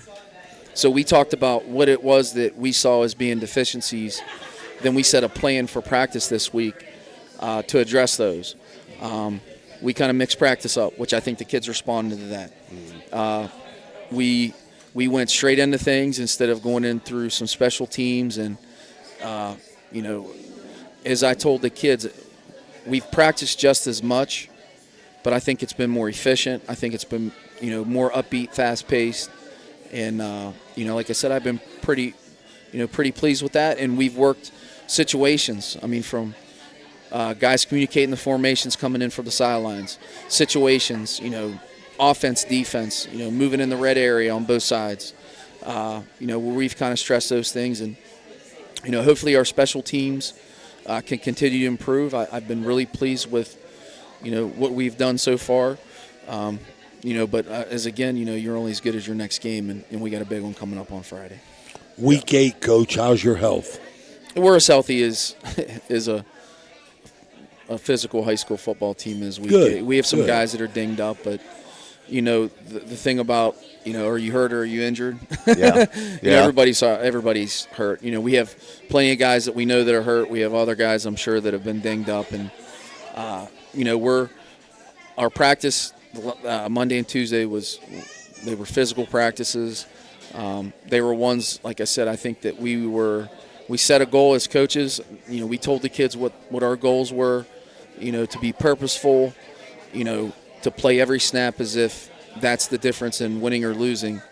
And for the most part today we did. Like I said, I think we had like a 15-minute lull, a little bit. Not lull in terms of tempo or effort. It was just when we were making mistakes. But like I said, I mean, I'm pleased with where we're at, and we as coaches are pleased, where we're at to this point right now this week. But we need to, finish tomorrow's practice and get ready for Friday. Right. All right, Coach Mike Colopy here from the Edison Wildcats. We're going to take a quick break. We'll be right back. Stevie's going to preview this upcoming game with Buckeye Local, and we'll get Coach Colopy's comments on it here from Bennigan's, Ohio Valley Sports Online. Come and visit the Friendly Tavern on 213. Our little neighborhood bar is the perfect place to unwind and have a good time with friends and family. Here are some reasons why you should drop by. Fun and friendly staff. Our staff is always ready to welcome you with a smile and make sure you have a great time. Reasonable prices. We offer great food and drinks at prices that won't break the bank. Great food. Our commitment to using only fresh and high-quality ingredients means that every dish we serve is delicious and satisfying. Community feel. The Friendly Tavern is a place where everyone knows everyone. Come and be a part of our friendly community. Highly recommended by our customers, the Friendly Tavern is the perfect spot for a night out or a quick drink after work. Don't miss out on the fun. Drop by today. We're back here at Bennigan's. Ray Suckarch along with Coach Daly and Coach Colopy and Danny Vogel. Stevie, tell us. Okay, so this week you're back home versus Buckeye Local.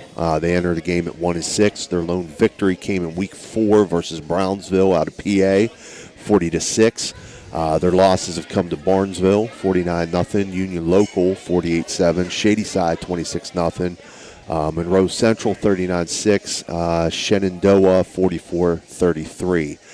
And last week to Toronto, 42-7. So you have two mutual opponents in Monroe Central and Toronto. The teams that they have played and lost to so far are combined 27-15. So they're playing some quality teams. They're playing quality opponents. Some of the film I've watched on them, they'll scrap and fight. They got decent size up front. Your thoughts on the Panthers? Well, first off, I think you hit the nail on the head. Before you started, the first thing that I was thinking is their schedule is really tough. Yeah. You're talking, Barnesville, Union Local, Toronto, Shadyside. I know they've been, haven't been quite to where they were, but they're good. Shenandoah, Monroe Central. They play a tough schedule. In terms of who they are, I think, they're a reflection of Coach Hoover. Right. They have some strong kids. They're very physical. On the offensive side, they like to pull guys. They have a nice counter scheme. They'll run power. We call power O. With the backside tackle and the fullback leading up. I think it really reflects the type of kids they have. Right. We saw that their quarterback from last year, Skylar Ebright, he's playing some tailback, and they moved the receiver to quarterback. And those two kids are fast. They have nice speed. They have some skill kids at the receiver position. defensively they move around a lot, they blitz a lot, they're very aggressive, and they play hard. Right. So I don't think by any means, I don't think their record is a reflection of who they are. Right. Right. That, like I said, that matches up with what I saw on film of them. Mm-hmm. They play hard, and they are definitely a physical team. Defensively, you said they'll send heat, they'll send pressure, what have you. They're a base, they're 4 down there. Yeah, they have shown different fronts. I mean, they've shown. I think it just depends on the offensive scheme that they're facing. Right. They've been in a 3-3 stack. They've been in a 4-man front. They've been kind of in a TNT look with 2 walk-ups. Right. They've been in a traditional 50, with 2 5 techs. You got your ends and your 0. Like I said, it's tough to scheme against because they mix up their looks, and you obviously we don't know what they're going to come out in, but the biggest thing is they bring heat. They're very aggressive, and they get to the ball. Right. Well, Coach Hoover, I know him well. He'll have him ready to play. Absolutely. So we wish you the best of luck, Coach. Thank you. Moving forward. We'll see you next week. All right. You guys switched it up on me this week. Get a win. Oh, yeah. It's Opposite usually- sides, yeah. Yeah, I'm used to We are You guys just usually the switched it up. opposite, We switched yeah. up practice. You guys switched up your seats. Stevie moved me over here. We wanted to Stevie's shake in charge. things up He a little moved bit me this over. week. There you go. Not make it stale. No staleness, right? All right, this is live from Bennigan's here, Ohio Valley Sports Online, finishing up our edition of the Ohio Coaches Show. I want to remind everybody tomorrow we'll be at Basil's for the West Virginia Coaches Show, starting it with Frank Sassini from Weir at 6 o'clock. Until then, for Steve Daly and Dan Vogel and Ray Suckarch, thanks for watching. We'll see you tomorrow.